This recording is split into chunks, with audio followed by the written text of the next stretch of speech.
good to see you. Welcome to my channel, AB7 Trader. How can I help you? Gusto niyo bang matuto about stock market, technical analysis, tips and strategies? So, don't forget to subscribe my channel, then click the notification bell dahil every week nag-upload tayo ng 3 minimum videos about stock market.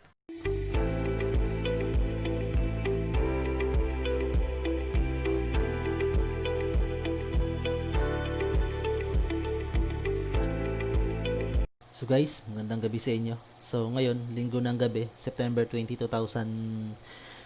So ngayon, ang gagawin natin is maghahanap tayo ng mga stock na possible na pwede natin makapag-position tayo bukas.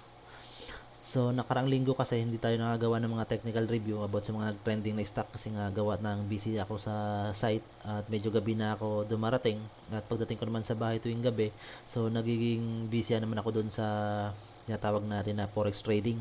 So doon muna ako nakapokus ngayon guys at medyo kasi nga sa ating stock market sa Philippine stock markets medyo struggle yung ibang mga company at medyo mahirap magposisyon at maghanap ng mga stock na pwede nating na masasabi natin na nagkakaroon ng pagtaas ng presyo kasi nga gawa ng dito sa Philippine Stock Exchange kasi ang possible lang natin na kumita yung ating pera or capital is kailangan tumaas yung value ng stock, unlike sa mga sa forex. So kahit bumaba, so kung dito yung makita mo na pababa yung stock at mag-position ka ng tinatawag na sell position is kikita yung pera mo.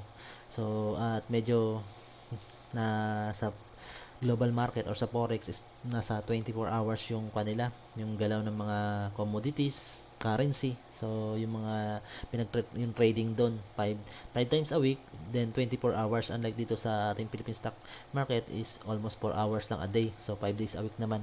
At medyo limited nga rin yung mga stock natin na pwedeng pagtradean kasi nga yung makikita mo lang ilan lang sa mga stock ang nagkakaroon ng tinatawag na pagtaas. So mahirap i-assume at kung makita mo man yun, mahirap ka na mga positions kasi mga possible na meron na marami nang nas nauna.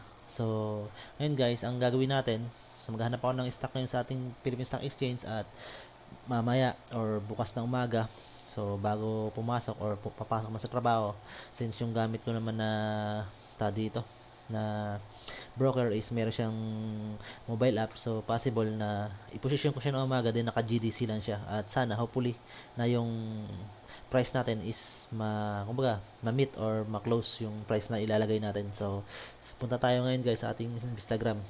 So ngayon guys, yung PSE natin nga, sabi ko nga sa inyo, struggle. Medyo 3 araw na pagbaba ng puntos. So ngayon, nung Friday, bumaba siya ng 34.62 points and equivalent ng 6.58%. Then may volume na siya na 767.34. Then value 760.34 million. Then may value siya na 7.64.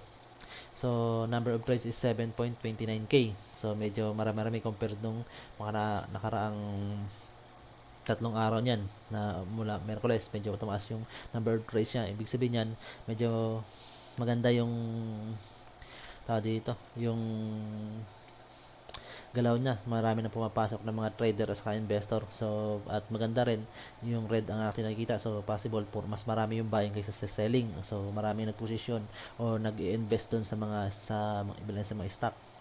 Pero yung nandiyan, yung net foreign buying niya lang is negative 892.27 million. So medyo malaki, almost 1 billion. So ngayon guys, ang every 5 minutes niyan, kung mapapansin nyo, is yung ating stock market.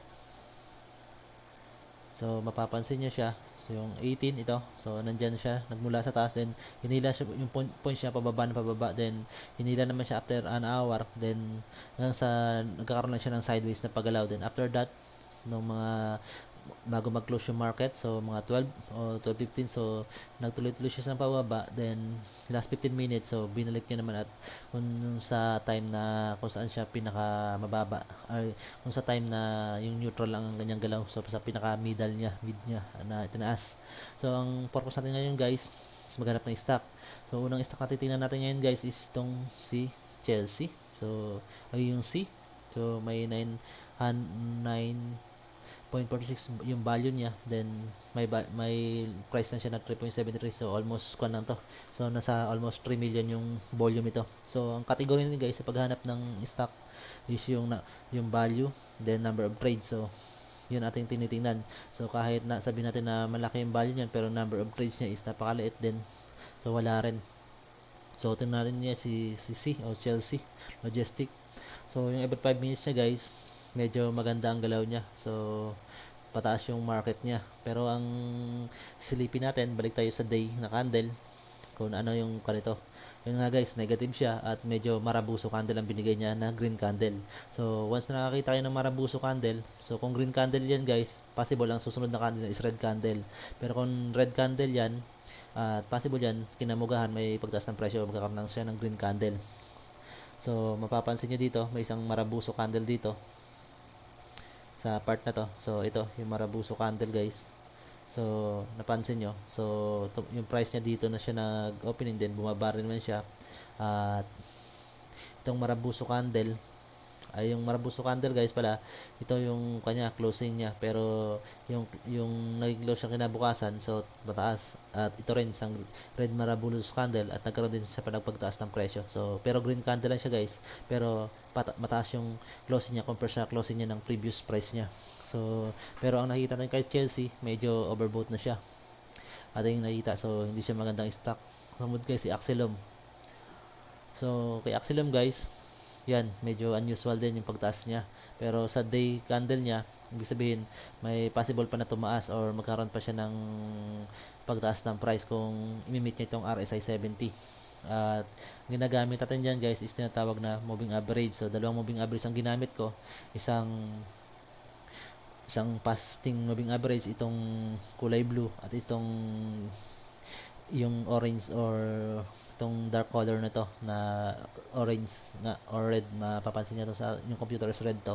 So MA30, so yung slow moving average niyan. So itong si fasting moving average is nasa sa taas ng slow moving average at yung price candle niya is nasa taas. So may possibility na yung prices may pagtaas pa kung ganyan ang nangyayari guys. So tingnan natin ang every 15 minutes nitong si Axelom. So nasaan yung mga price candle niya. So yun nga, yung mga price candle niya guys nasa taas. So may possibility na itong pinamataas pa niya sa 2.57. So may possibility na may pagtaas pa to ng presyo guys si Axelom. At medyo yung kwan niya, yung tawag dito, yung passing moving average niya na simple na moving average is nasa taas nitong si slow moving average at may trend pa na may pagtaas pa siya. May possibility na tumaas pa yung price nitong si Axelom. So baka makapag-take profit pa tayo dyan. So i-take down note natin yan guys. So si Axelom, isa sa mga kuha natin na nakita. So huwag niyong pansin itong RSI guys kasi naka 15 minutes tayo na candle. So ayan, mapapansin nyo. So sumunod guys, so 4.10 million, so 80. So medyo makakuan siya, pero yung number of trades is 81. So mga possible mga investor ang nakaposition dyan guys kay 80. So Atlas Consolidated Mining Development, so medyo overbought yan. So a day candle, nataas sana yung sa kanya yan, nasa taas. So, pero overbought siya guys eh. So possible na maraming investor dyan guys na sa 80 na yan. So nandito, napakataas at medyo overbought na kaunti lang nagtre-trade kasi nga yung kanya guys, mapapansin nyo. So mapapansin nyo na tao dito, nasa RSI niya siya, yung day candle niya. So kung titingnan mo yung every 5 minutes, so may ilang number of trades lang siya. So 1. So yun nga, number 81 trades. So medyo maliit yan guys. So pataas yung mga value niya. So may possibility na may mga nagkakaroon ko cross trade yung mga investor. So sumunod guys, wala tayo kay 80, negative tayo din guys. So si all HC. So all HC. So yun nga guys, medyo maganda rin to, may pagtaas din ng price. Tingnan natin yung day candle. So medyo overbought naman siya, napaka unusual na ng pagtaas niya guys. So hindi na siya maganda, so marami na nagtake profit sa stock na to. So sumunod guys, so number of trades ito, SSP sana. So possible ba to? So tingnan natin si SSP guys. So may indication guys na may pagtaas ng candle, ay may pagtaas ng price, pero yung moving average mo na fasting moving average is nasa baba ng slow moving average nung orange. So tingnan natin ang every 5 minutes candle. So medyo nasa taas naman siya guys, pero ang nangyayari guys, medyo may pagbaba ito guys. Oh, nagkaroon to ng pagbaba guys. At itong si tawag dito, slow moving average, may indication na aangat dito sa fasting moving average mo. So medyo alanganin tayo kay SSP at medyo county rin yung number of trades niya. 187 lang. So sumunod guys si CNF. So tingnan natin ang 1 day. So medyo unusual din, nearly sa overbought din, at galing siya sa overbought scenario, then bumalik lang siya ng after, bumagsak lang siya ng 2 days, then nagtatry na siya bumalik. So sana magbumalik siya dito sa RSI 70. So may possible na may profit na ibibigay, pero yung volume niya hindi siya supported ng volume kasi nga yung almost 30% lang ng record volume niya na meet niya. At ang every 15 minutes niyan, so may indication na tataas yung price candle niya. So medyo nga mataas, nandito nga sa taas ang price candle niya. So ibig sabihin hinila taas yung kanya. So last 5 minutes guys, so 17.33 yung kwan niya, yung price niya nung last 5 minutes bago mag sara ng market. So 10 minutes, so 10 minutes naging 18.11. So may tendency na may pagtaas ng presyo itong si Century Pacific Food or CNF5. So isa rin sa maganda at medyo malaki yung number of trades. So tingnan natin guys, baka possible. So nasa 18 position. So medyo malaki kung iisipin ang pagtaas ng ganyang presyo. So hindi natin alam. From 17.32 then up to 18.10. So almost 0.8 yung inangat niya. So ibig sabihin bumaba siya then inangat siya. So may possibility na itataas siya. So CNF, CNPF ang ating sumunod guys. So isa sa mga yan is si CNPF. So it means dito sa part na to bumaba yung price ito nung 917. So inangat. Sumunod guys. So sana makasampu tayo sa MBT. So bangko MBT. So medyo may pagtaas ng puntos. At yung nga lang, yung fasting moving average mo is nasa lalim nitong slow moving average mo. Pero every 15 minutes candle, so tingnan natin yan dito sa 5 minutes candle. So dito sa 5 minutes candle nyo guys, mapapansin natin na yung moving average mo na fasting moving average, yung kulay blue, MA20 is nagtatry siya na tumaas dito sa MA30, yung slow moving average mo. So may indication guys na may pagtaas pa ng presyo itong si MBT or Metro Bank and Trust Company. So ang 1 minutes yung 1 day, so medyo kasi yan guys. Huwag niyo pansinin itong 1 day guys, kasi yung pansin niyo itong pan day guys, ang titingnan niyo lang dito kapag gumamit kayo ng day candle, itong RSI lang kung overbought scenario na. Pero kung hindi pa overbought scenario, then yung galaw ng candle ang tingnan niyo. So itong strategy na to guys is ginagamit ko sa forex trading. So napaka-effective niya, lalong-lalo na pag moving average ang ginagamit mo at sinasamahan mo siya ng Bollinger Band. So kung ilalabas mo si Bollinger Band, so may indication nga na nagkakaroon to ng off yung price ng sa MBT. So mapapansin nyo, nandito yung price nya guys. So may indication na aangat yung price nito guys, ni MBT guys. So naging 36.5. So medyo unusual na pagtaas ng presyo yan guys. Then dito, mapapansin nyo, 35.75 din natin, 36.5. 0.9 ang, almost 0.9 ang biglang tinaas niya. So may possible na tataas tong sa MBT. So sumunod guys si MBT. So possible MBT. Sumunod guys, hanap tayo CNF, MBT. So Holcim. Pero sa Holcim guys, medyo kanto guys struggle tong company to guys. Pero bakit nasa taas yung 5.78 yung mga price niya? So nanggaling sila dito sa baba 5.7 and 0.8, so tinaas. So may possible na may pagtaas ng presyo. Pero kasi guys, Holcim medyo struggle yung kanito. At yun nga, baka may pagtaas ng presyo. So yung kan mo, fasting moving average mo naman dito is nasa taas ng slow moving average sa day candle, at yung tawag dito, yung candle is naghag dito sa ating fasting moving average. So may possible kapag green candle to, so may possible na pag may pagtaas ng presyo tong si Holcim. So yun natin nakikita dito kay Holcim guys. So sige, i-take down natin si Holcim guys. So sa akin kasi nga guys, maghanap ako ng 10. So yun ang mga lagi kong ginagamit, 10. So para may pagpipilian ako mamaya bago mag-position. So Meralco, Mer.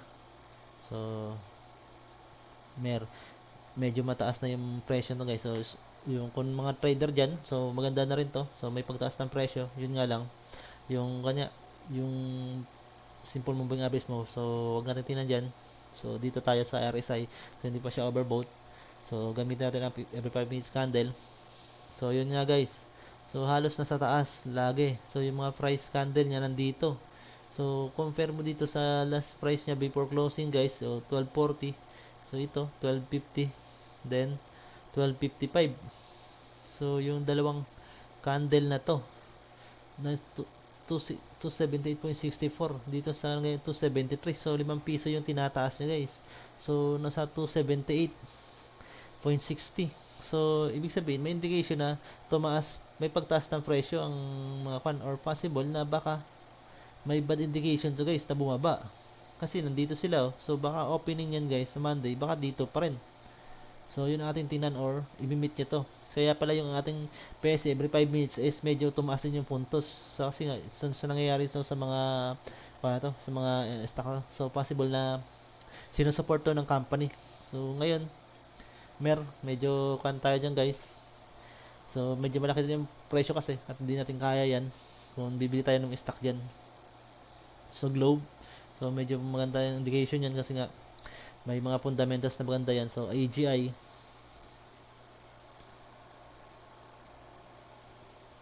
yung si AGI guys, medyo okay lang tong price nito guys. So every 5 minutes candle medyo bumaba nga lang siya. So last one niya 10 minutes, so sa 7.27, so bumaba lang siya ng 0.02. At medyo nasa taas pa naman siya. So may indication baka magkaroon pa to ng isang pagtaas guys ng presyo. So tingnan natin yung day candle. So overbought na rin scenario. So pero baka magtagal guys. So baka maglaro pa yan dito guys sa taas. So may possibility na maglaro kasi medyo malayo pa yung simple moving average niya dito. Sumunod guys. So AGI, isa sa mga magandang company. So may nakana tayo. Anim. So si Meralco, AGI. So sumunod GSMI, so 50 number of trades lang yun eh. So ito ASN, so medyo maganda itong mga stock na to.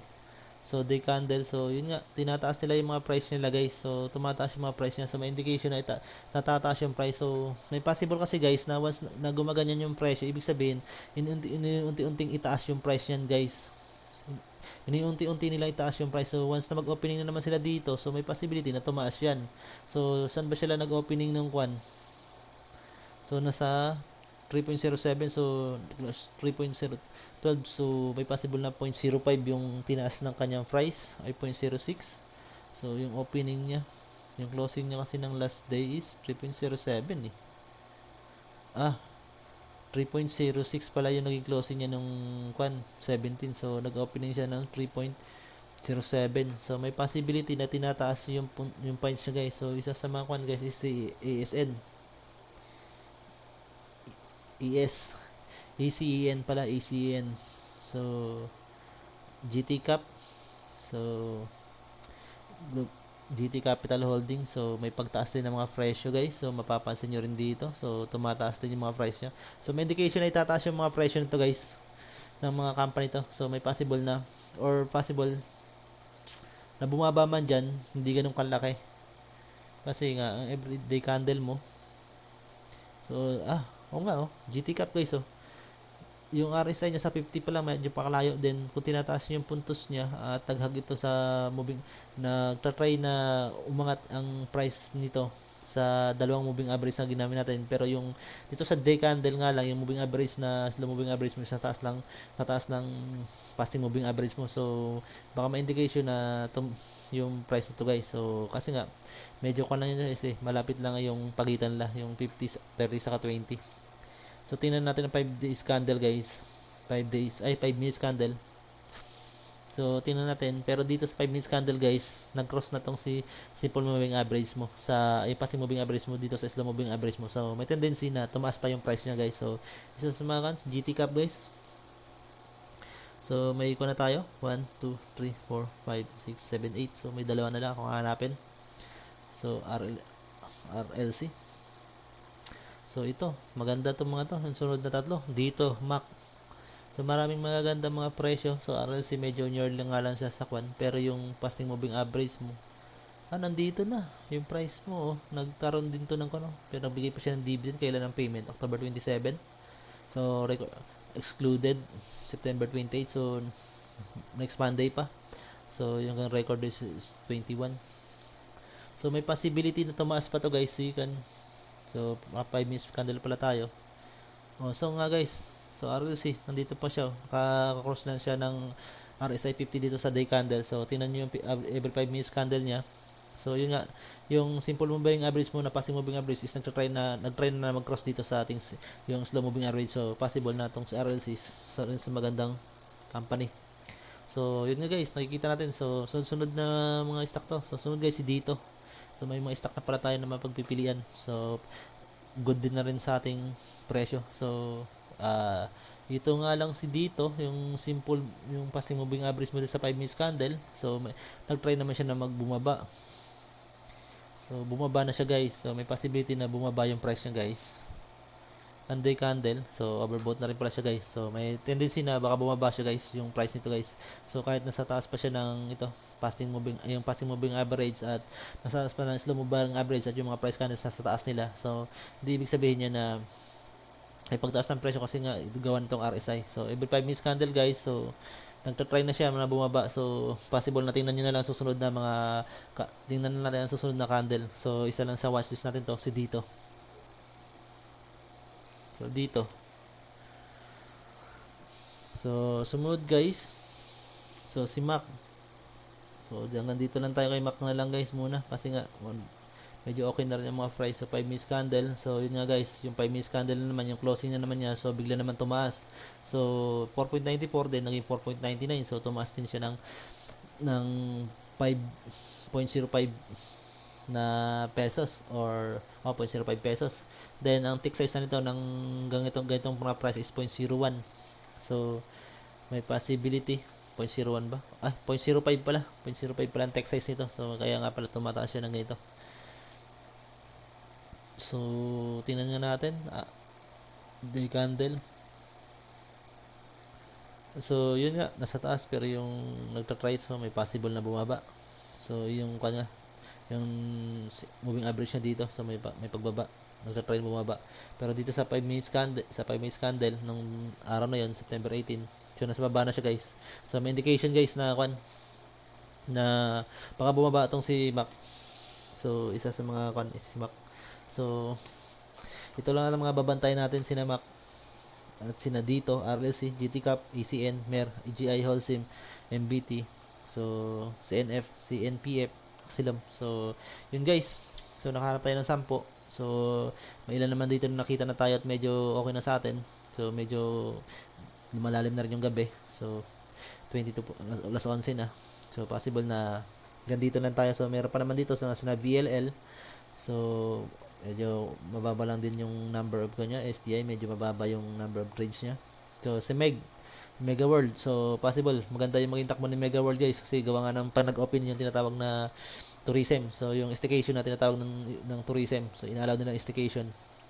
So, si Mega World, MPI. So, nandyan. Magagandang mga companies na BDO. So, kanina may Metrobanks. Kung tumaas sa Metrobanks, so may possible na tumaas si BDO. So, mga bangko yan. So, Security Bank. So, nakikita natin guys, gumaganda yung mga indications sa kanila. So, guys, yun lang ating makikita. So, si AP. So, Aboitiz Power, Sinaw. So, medyo magaganda, FNI. So, mga tao dito, yung mining company.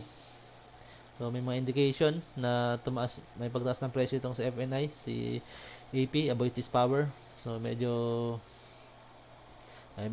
alanganin tayo dyan guys, kasi yung mga price candle, yung mga every 5 minutes yun is bumababa na siya guys. So yun lang guys ating masasabi dito sa ating mga pagre-review ngayong gabi. So may nakita tayong 10, Axilom, si NPF, so si Century Food, then MBT, Metrobank, Holcim, EGI, Agri Nature. Ay, ano ba itong si EGI? Ito ba yung Agri Nature?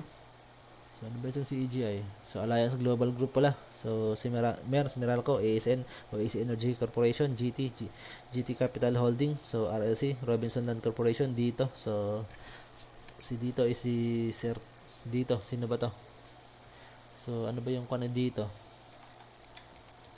Nakalimutan ko na si Tech yung Certec eh. So dito si MA Holding, dating si MA Holding, at yung si Macro Asia. So yun lang guys ang ating pagre-review ngayong gabi. So nakita na ako ng 10. So sana kung may ideya kayo, so sundan nyo na lang ang ating ginawang pagre-review. At kayo na lang bahala sa iba na kung ano yung mga gusto nyong stock na nakikita nyo na maganda mga indication gamit yung technical. At minsan din mga fundamentals din. So sabayan nyo rin yung mga fundamentals guys. So maraming salamat sa inyo guys.